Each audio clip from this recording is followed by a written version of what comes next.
কেমন আছেন আপনি? বেশ ভালো। তো জানতে চাচ্ছিলাম যে এই যে শুরুটা আপনার কেমন ছিল? লেখালেখির শুরুটা কিভাবে শুরু হলো এটা জানতে চাচ্ছেন? জি। শুরুটা হয়েছিল ৭৩ সালে।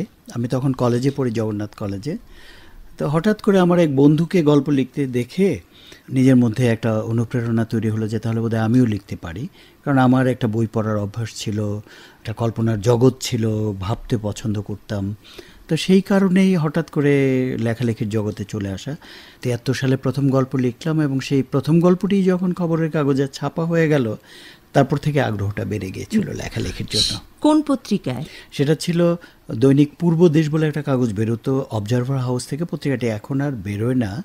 ওই পত্রিকার ছোটদের একটা পাতা ছিল চাঁদের হাট নামে, ওই পাতাতে ছাপা হয়েছিল। ওটা কি ছোটদের নিয়ে? ওটা ছোটদের গল্প ছিল। গল্পটির নাম ছিল বন্ধু। তারপরে যখন পরবর্তীতে আপনি বড়দের নিয়ে লেখা শুরু করলেন, সেটা কত বছর পরে? বড়দের লেখা তার পরের বছরই লিখলাম, ৭৪ সালে। সেই গল্পটার নাম ছিল শঙ্খিনী। ওটা একটা প্রেমের গল্প, কিন্তু বাংলাদেশের কোনো পত্রিকা গল্পটি ছাপতে রাজি হয়নি। সেই গল্পটি আমি ডাকে পাঠিয়ে দিয়েছিলাম কলকাতার অমৃত বলে একটি পত্রিকাতে। ওখানে ছাপা হয়েছিল কয়েকদিনের মধ্যেই। তখন আপনার বয়স কেমন ছিল? আমি জগন্নাথ কলেজে পড়ি, কত হবে ২০-২১ বছর।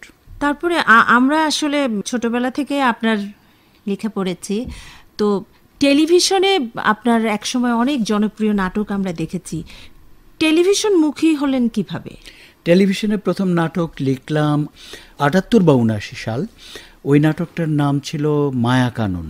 মায়াকানুন নাটকটিতে অভিনয় করেছিলেন আফজাল হোসেন, আবুল হায়াত এবং সুবর্ণা মোস্তফা। তো নাটক লেখার ব্যাপারটা ছিল এরকম যে তখন আমি ফিল করলাম একটা সময় যে টেলিভিশনটা অত্যন্ত জনপ্রিয় মাধ্যম এবং সেখানে একটি নাটক লিখলে মানুষ গভীর আগ্রহ নিয়ে নাটকটা দেখে, নাটক নিয়ে কথা বলে, নাটক ভালো হলে উচ্ছ্বসিত প্রশংসা করে।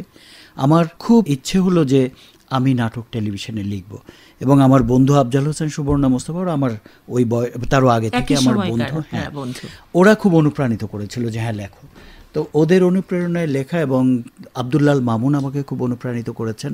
আর আমার বন্ধু ছিলেন তখন বিটিভিতে ফখরুল আবেদিন দুলাল, সে নাটকটি প্রডিউস করলো। তো ওই নাটক দিয়ে যাত্রাটা শুরু হয়েছিল এবং সেই সময় ভীষণ জনপ্রিয় ছিল আপনার নাটক। এই তো গেল নাটকের। তারপরে এক সময় আপনি উপন্যাস তো একটু পরে লিখতে শুরু করেছেন, তাহলে একই সময়? হ্যাঁ, প্রথম উপন্যাস লিখলাম ৭৬ সালে। সেটা ধারাবাহিকভাবে ছাপা হলো বাংলা একাডেমির উত্তরাধিকার পত্রিকায়। ওই পত্রিকার সম্পাদক ছিলেন কবি রফিক আজাদ। ৭৬ সালে আমি উপন্যাস লিখতে শুরু করলাম। গল্প উপন্যাস একই সময়ে, মানে গল্প একটু আগে শুরু করলাম, তারপরে নাটক লিখলাম ৭৮-৭৯ সালের দিকে টেলিভিশন। আসলে গল্প, নাটক এগুলো তো চরিত্রগুলো খুব লিমিটেশন থাকে, উপন্যাস তো থাকে বিস্তৃত, সমস্ত কিছু থাকে। আসলে ব্যাপারটা হয়েছে কি, দুটো কিন্তু দু রকমের মাধ্যম। হ্যাঁ, আমি জিনিসটা একটু বুঝিয়ে বলি।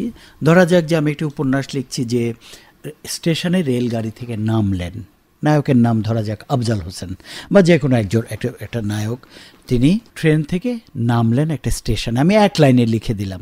কিন্তু এটি যখন আমি টেলিভিশন নাটকে দেখাতে চাবো, তখন কিন্তু আমাকে একটা ট্রেন আসছে দেখাতে হবে, স্টেশনে ট্রেনটা থেমেছে দেখাতে হবে, এবং নায়ক ট্রেন থেকে নামছেন দেখাতে হবে। সুতরাং দুটো কিন্তু দুরকম হয়ে গেল। আমি এক লাইনে যে বর্ণনা উপন্যাসে লিখে দিতে পারবো, কিন্তু যখনই আমি এটা টেলিভিশন নাটকে দেখাতে যাব তখন কিন্তু আমার ৩-৪টা শর্ট লাগবে, অ্যারেঞ্জমেন্টটা লাগবে। সুতরাং ব্যাপারটা অন্যরকম হয়ে যায়। আর আমরা আপনার উপন্যাসের কথা যদি বলি, তাহলে বিশেষ আলোচিত উপন্যাসটি হচ্ছে নূরজাহান। নূরজাহান কি ভেবে লিখেছিলেন? নূরজাহান আসলে একটা মেয়ের নাম, তো একটি মেয়েকে নিয়ে লেখা, যে মেয়েটি ফতোয়ার শিকার হয়েছিল এবং তাকে মাটির গর্তে বুক অবধি পুঁতে ১০১টি পাথর ছুঁড়ে মারা হয়েছিল। মসজিদের ইমাম ফতোয়াটা দিয়েছিলেন এবং সেই অপমানে মেয়েটি আত্মহত্যা করে। তো এটা ৯২ সালের ঘটে যাওয়া একটি ঘটনা, সিলেট অঞ্চলের। এই ঘটনাটি বাংলাদেশকে খুব নাড়া দিয়েছিল এবং ব্যক্তিগতভাবে আমাকেও খুব আলোড়িত করেছিল। এই মেয়েটিকে প্রতীকী একটি চরিত্র হিসেবে আমি উপন্যাসটা লিখতে শুরু করি এবং বেশ বড় উপন্যাস, ১২৫০ পৃষ্ঠার উপন্যাস। ১৮ বছর লেগেছে আমার উপন্যাসটি লিখতে। তো যাই হোক, প্রকৃত অর্থে নারী নির্যাতনের বিপক্ষে দাঁড়ানো একটি উপন্যাস। আপনি কি ফিল্মে গল্প লিখেছেন? আমার 4টা সিনেমা হয়েছে আমার গল্প নিয়ে। যেমন নায়ক রাজ্জাক করলেন আমার আয়না কাহিনী বলে একটি উপন্যাস থেকে সিনেমা, এই নামেই করলেন। তারপরে কিছুদিন আগে আমার একটি সিনেমা রিলিজ হলো, নাম ছিল মেয়েটি এখন কোথায় যাবে। তার আগে লাল চর বলে একটি সিনেমা হলো।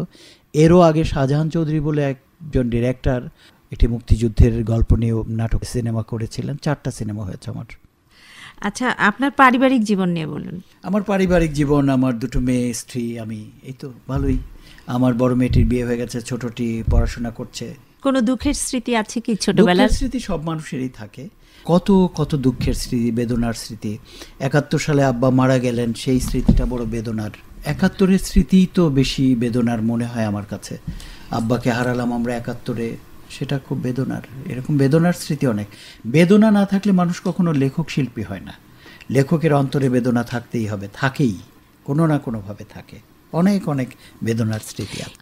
জীবনের এই প্রান্তে এসে কখনো কি মনে হয়েছে যে আপনি যে কাজটি করছেন, লিখছেন, মনে হয়েছে যে না, এই পথটা আমার ঠিক ছিল না, কিংবা এটি ঠিক ছিল, এরকম কোনো ভাবনা কি কখনো উদয় হ্যাঁ, হয়েছে? কোনো কোনো ভাবনা কিন্তু এরকম আছে।